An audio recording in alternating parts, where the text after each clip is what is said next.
Thank you very much. Dr. John Brittas. Dr. John Brittas. Not present. Professor Ram Gopal Yadav. आपका नाम आया। Professor Ram Gopal Yadav. आ गया।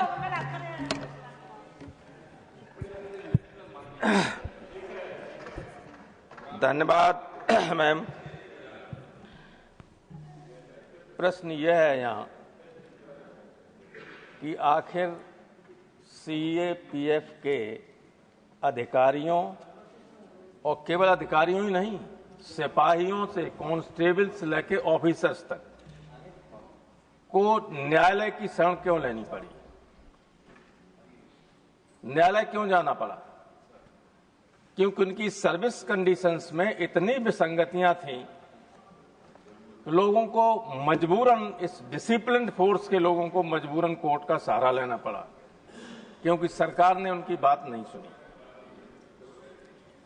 IAS और IPS लोग तो कानून और नियम अपने हिसाब से बना ही लेते हैं, उनके हिसाब से ही जो बनता है मंत्री डॉटेड लाइन पर दस्तखत कर ही देते हैं, आप जानते हैं। और वो टाइम बाउंड प्रमोशन होता है। लेकिन ये असिस्टेंट कमांडेंट पे जो भर्ती होती है, 14 से पहले यूनियन पब्लिक सर्विस कमीशन से जैसे सिविल सर्विसेज एग्जामिनेशन होती थी, वैसे ही बीएसएफ और रेलवे प्रोटेक्शन फोर्स वगैरह की सेवा, वो इम्तिहान होता था, सिलेक्शन होता था। तो ये सारी चीजें बता चुके हैं कि जब उनका उन्हीं के साथ हुआ भर्ती आदमी डीआईजी और आईजी हो जाता है, तब तक वो कमांडेंट नहीं हो पाता। आपके सामने सारा रिकॉर्ड है कि कितने अधिकारियों ने फ्रस्ट्रेशन में जाके बीआरएस ले ली। 15-15, 20-20 साल तक असिस्टेंट कमांडेंट नहीं बन सका, डिप्टी कमांडेंट नहीं बन सका। तो एक बात मैं ये कहना चाहता हूं आपसे कि ये जो फ्रस्ट्रेशन है, ये बहुत ही नुकसानदायक है सबके लिए, क्योंकि जैसे बीएसएफ पाकिस्तान और बांग्लादेश की बॉर्डर पर हमारी सीमाओं की रक्षा में है, सीआरपीएफ सारी इंटरनल सिक्योरिटी को देखती है देश की, आईटीबीपी नेपाल के बॉर्डर पर है, नेपाल तिब्बत के बॉर्डर, एसएसबी भी इस इलाके में, और सीआईएसएफ सारे जो इंस्टीट्यूशनल इंडस्ट्रियल इंस्टॉलेशंस हैं और ये हवाई अड्डे हैं और हमारी स्वयं संसद है, उसके सब देखभाल करती। और यही फोर्स के लोग देश में 9-10 लोगों को एनएसजी कमांडो की सुविधा सुरक्षा प्राप्त है, और सबको सीआईएसएफ की है, सीआरपीएफ की या बीएसएफ की है, सारे लोग उन्हीं की सिक्योरिटी में चलते हैं।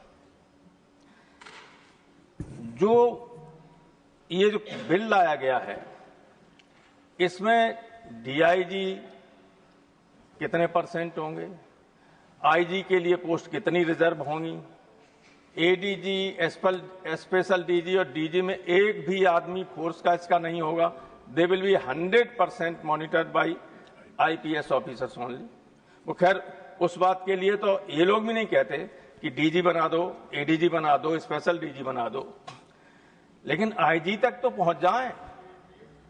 स्टेट में भी जो पीपीएस से सिलेक्शन, पब्लिक सर्विस कमीशन से सिलेक्ट होकर जाता है डिप्टी एसपी, वो रिटायरमेंट तक आईजी तक पहुंच जाता है। पीसीएस अफसर कमिश्नर बन जाता है रिटायरमेंट होने से पहले, लेकिन ये डिप्टी कमांडेंट नहीं बन पाते, तो फ्रस्ट्रेशन तो होगा ही। और इसलिए मैं ये कहता हूं कि ये हम सबके लिए घाटे का सौदा है। इस पर विचार कीजिए आप गंभीरतापूर्वक। हमारी सुरक्षा में लगा आदमी हमारे लिए जान दे देता है, हमारे ऊपर गोली आने से पहले वो अपने ऊपर गोली ले लेता है, और जिस दिन वो दूसरी तरफ अगर मुंह फेर लेगा उधर, तो क्या होगा हमारा? जबरदस्त असंतोष है नीचे से लेकर ऊपर तक, लेकिन उनका कोई आदमी मिल तो नहीं पाता है। अपनी बात नहीं कह पाता, और कहना भी चाहता तो आप सुनना नहीं चाहते, और सुनेंगे नहीं तो उसके परिणाम इनडायरेक्ट वे में शिवा साहब ने भी कहा था और आप सभी समझते हैं। ये जो जिनके लिए आप ये बिल ला रहे हो, सुप्रीम कोर्ट के आदेश को नलीफाई करने के लिए, पता कीजिए कि जहां जहां चाहे वो आपका छत्तीसगढ़ का इलाका हो, चाहे कश्मीर का हो, या जहां उग्रवाद है, सीआरपीएफ जहां लगी हुई है, कितने आईपीएस अफसर वहां हैं, जितने डेपुटेशन पे हैं, ज्यादातर दिल्ली में या जहां हेडक्वार्टर है वहां है। गोली खाने के लिए कमांडेंट और सिपाही, बात सही है, आप पता देख लीजिए, आप रिकॉर्ड उठा के। तो आप ऐसे लोग जो आपके लिए जान देने को तैयार हैं, जो देश की सीमा में को बचाते हुए अपनी जान देते हैं, इंटरनल सिक्योरिटी पे, उस सदन में अभी नक्सलवाद मुक्त भारत पर चर्चा चल रही थी। हमारे कल ही मैंने पढ़ा, गृह मंत्री जी असम में थे, कहीं असम में थे या बंगाल में थे, कह रहे थे चुन चुन कर घुसपैठियों को निकाल देंगे। कौन चुनेगा? चुनने का काम कौन करेगा? I want to no.